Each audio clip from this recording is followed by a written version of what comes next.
Պարոն Գաբրելյան, հարց համար առաջին մեր հասարակության մեջ կա մեծ դիսկուրս եւ բազում անգամ բարձրացվել է այդ հարցը։ Կարծում եմ, որ պետք է տեղի ունենա ձեր հանձնաժողովի կողմից, այն հանձնաժողովի կողմից, որտեղ դուք կընտրվեք նախագահ, վերջի 8 տարիների ընթացքում Արցախի պաշտպանության, Հայաստանի պաշտպանության համար զոհված բոլոր մեր հայրենակիցների Արցախից եւ Հայաստանից անվանական նկարներով ներկայացումը հանրության եւ պետական միջոցառում ոգեկոչման, որպեսզի մեր հասարակությունը բավարարված զգա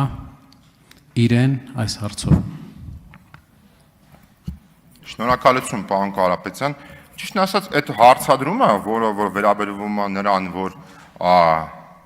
անվանական ցուցակը հրապարակելու վերաբերյալ, իմ համար մի քիչ ես իրան երբեք չեմ էլ ընկալել, որովհետև ես որքանով որ գիտեմ, մեր գործընկերն էլ այդտեղ ժամանակին, չգիտեմ, ճիշտ ասել աշխատել է պարոն Մանուկյանը, թե ոչ, չի կարող այդ ցուցակը անվանական հրապարակված չլինել, որովհետև փաստացի համապատասխան հիմնադրամը բանի շրջանակում գումարներ է տրամադրվում գործառույթի շրջանակում եւ անդադ այդ հարցի իմ համար անհասկանալի է եղել, թե ինչու են գալի ասում եւ ցուցակը հրապարակված չի կարող, որովհետեւ գումար է տրամադրվում։ Ինչ վերաբերվում է ձեր մատնանշած միջոցառմանը, ես ինքս որպես այդպիսի նմանատիպ միջոցառմանը դեմ չեմ, ասեմ ավելին, քանի որ շփվել եմ նաև անհայտ կորածների եւ զոհվածների ծնողների հետ, այս ընթացքում մի քանի անգամ դա քննարկվել է, ես այդ թվում նաև փորձել եմ հանդիսանել որոշակի առումով կոմունիկացիա անող մարդ,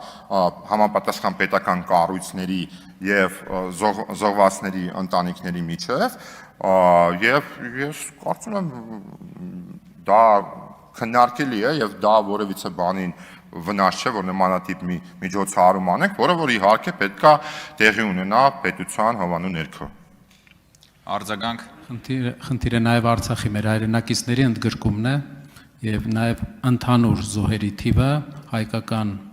ընդհանուր կորուստների եւ մարդկանց անվանական նշումը։ Եվ մի հարցել, եթե ժամանակ ունենք, ինչպես եք տեսնում գործիքակազմը ռազմարտունաբերության զարգացման, ինչ գործիքակազմ պետք է տրվի այն ընկերություններին, որոնք պատրաստ են ներդրում անել Հայաստանում ռազմարտունաբերության ոլորտում։ Շնորհակալ եմ։ Շնորհակալ եմ, պարոն Կարապետյան։ Ինչ վերաբերվում է գործիքակազմին եւ ռազմարտունաբերությանը, մենք այս վերջերս թիմակիցների հետ մի քիչ բանավեճ ենք ունեցել, թե ռազմարտունաբերությունը այնուամենայնիվ ով ոնց է դիտարկում, էլի, որովհետև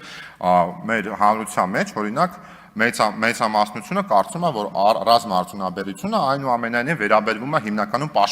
պաշտպանության ոլորտին, բայց օրինակ ես չեմ կարծում, որ դա բացառապես պաշտպանական ոլորտի պրերոգատիվն է, դա տնտեսությունն է, դրա խորքում ավելի շատ դա գիտություն է նախ եւ առաջ, այդ թվում նաեւ նորարարական գիտություն է։ Եթե դուք ինձ կոնկրետ հարցնեք գործիքակազմի, ես հիմա չեմ հասցնելու ձեզ ասեմ, եւ դա իրականում սխալ է լինի, եթե օրինակ ես հստակ պատկերացում ունենամ, բայց դուք ձեր ելույթում նաեւ խոսեցիք այդ